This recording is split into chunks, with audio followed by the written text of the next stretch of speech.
tentunya metodologi penelitian yang kualitatif. Sebagai ketua bersama, maka yang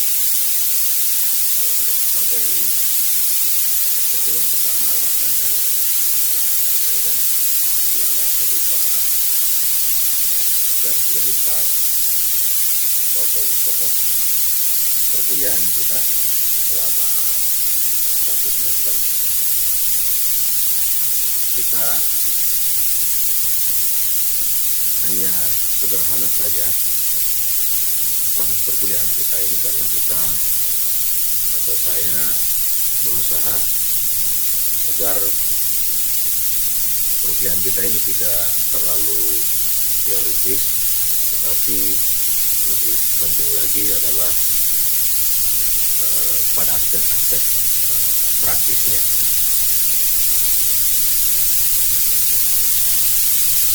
Saya kira kita tidak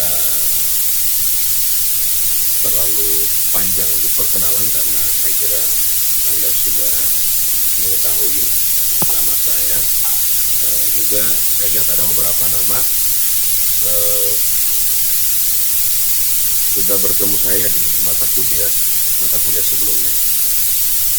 Oke, baik, saya langsung sampaikan garis-garis besar perkuliahan kita.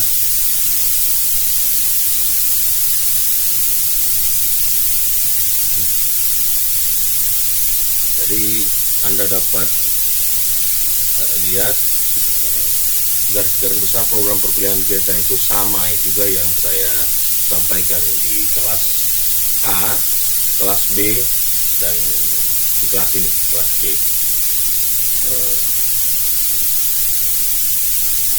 Ini hanya mengingatkan saja bahwa perkuliahan kita secara garis besar terdiri dari 4 domain.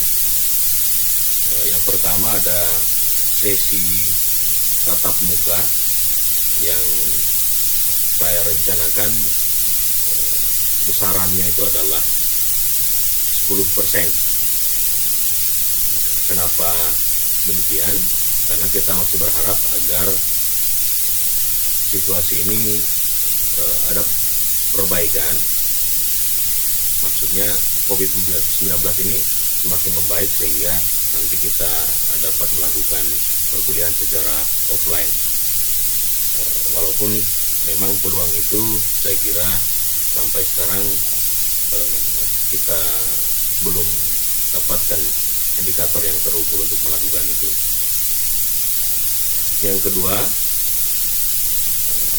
porsi yang besar itu kita akan berikan pada studi lapangan. Jadi sebesar 30%, jadi file 30%, di mana mahasiswa diharapkan dapat turun ke lapangan, melakukan observasi, wawancara, dan mengambil dokumen. Tujuannya untuk memperoleh data lapangan, di mana kerja-kerja lapangan itu adalah bagian utama dalam proses penelitian. Tidak hanya penelitian kuantitatif, tetapi juga kualitatif. Yang ketiga, ada proses jelajah pustaka, itu besarannya adalah 30%. Besarannya adalah 30%. Jelajah pustaka yang dimaksud paling tidak Anda mesti mencari sumber-sumber bacaan, ya. Sumber-sumber bacaan itu ada yang di perpustakaan kita, ada juga yang bersifat digital, dan saya kira resources kita saat ini cukup mendukung untuk itu, dan banyak sumber-sumber digital yang dapat diperoleh secara gratis, seperti jurnal-jurnal ilmiah. Contoh di IAIN itu sekarang kita punya belasan jurnal yang dapat Anda akses secara gratis. Kemudian hasil-hasil riset itu juga dapat Anda peroleh di repositori Yayan Kendari, dan itu bisa Anda baca juga secara gratis. Yang ketiga, jika Anda dapat mendapatkan sumber digital dalam berupa buku, itu lebih bagus, karena memang ada beberapa link yang menyediakan buku-buku gratis yang dapat diambil. Jika tidak, maka perpustakaan kita sangat tersedia untuk Anda akses, membaca sebanyak-banyaknya, tidak hanya terkait topik penelitian, tetapi nanti terkait dengan bidang yang Anda tekuni saat ini, terutama dalam studi-studi manajemen pendidikan. Yang keempat, perkuliahan kita ini dalam bentuk online, itu besarnya adalah 30%. Seperti Anda lihat dalam tayangan ini, besarannya 30%.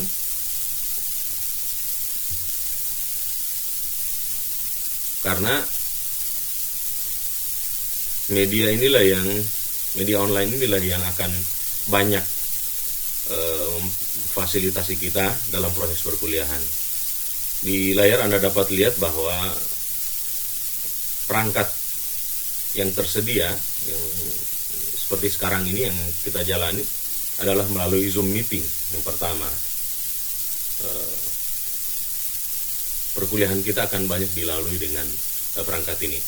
Yang kedua, di samping Zoom meeting, maka saya biasanya menyediakan konten pada channel YouTube. Saya punya channel YouTube,